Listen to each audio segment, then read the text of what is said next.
বিসমিল্লাহির রহমানির রহিম। আপনারা জানেন যে কালাইয়া গোরস্থান এটা আমাদের একটা ঐতিহ্যবাহী গোরস্থান। এখানে আমরা আমার দাদা দাদির কবর আছে, দেখা যাচ্ছে আপনাদের মা বাবার কবর আছে, কারো পূর্বপুরুষের কবর আছে। এটার পবিত্রতা রক্ষা করার দায়িত্ব আমাদের। আপনারা জানেন এইখানে অবৈধভাবে মাদক বিক্রি হয়। আর আমাদের 5 তারিখের পর থেকে ছাত্র জনতার গণ অভ্যুত্থানের পর থেকে দেশ স্বাভাবিক হয়েছে। মাদকের এখানে কোনো ঠাঁই নাই। মাদকের বিরুদ্ধে আমাদের এলাকাবাসী কালাইয়া বাজার রোডের জিরো টলারেন্স দেওয়া মাদকের বিরুদ্ধে। এই জন্য আমাদের গত পরশু দিন অভিযান ছিল, আজকে অভিযান ছিল। আমরা সাধারণ ভাই আছে, আমি আছি। ভাই তেজগাঁও কলেজে অনার্স শেষ করতে, মাস্টার্স কমপ্লিট করতে। আমি বাউফল সরকারি কলেজে অনার্সে পড়তেছি।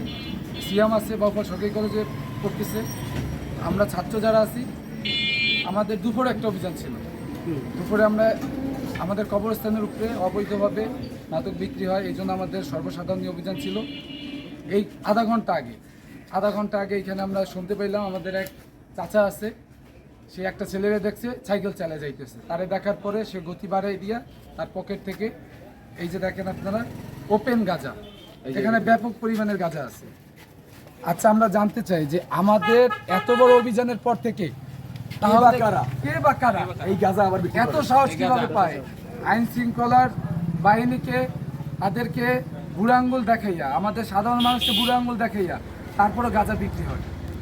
এই জন্য আমরা সাধারণ জনগণ, আপনারা যারা আছেন, এবং আমরা চাই যে মাদক এই সমাজে থাকতে পারবে না। মাদক আপনার সংসারকে, মাদক শুধু কোনো ব্যক্তি সেবন করে সে ধ্বংস হয় না, একটা পুরো পরিবার ধ্বংস হয়। এজন্য আপনাদেরকে সাথে নিয়ে মাদক আমরা নির্মূল করার জন্য এই লড়াই করতেছি। এই লড়াই করতে যেয়ে যদি আমাদের শুধু রক্ত না, জীবনও যদি দিতে হয়, আমরা শহীদে মর্তবা নিতে চাই। ইনশাআল্লাহ আমরা মুসলমান, আমাদের শহীদ হওয়া আমাদের গৌরবের বিষয়। মাদকের বিরুদ্ধে আমাদের জিরো টলারেন্স আমাদের থাকবে। এই যে এই মাদকটা পাইছি, এই যে মাদক ওটার বাইক গায়, ওটা তো ওইটা লাগে পড়তে হইবে। হ্যাঁ, এটা ভিডিও দিয়ে দিস, তাহলে এই না কিনতে গেলেই ধরে জাকির মেয়ের লাইভ পোস্ট দিয়ে দিও তাহলে।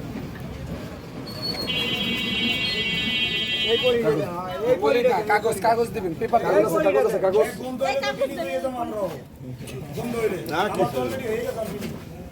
জীবনে খাইনি। একটু পেপার কাগজ আনেন।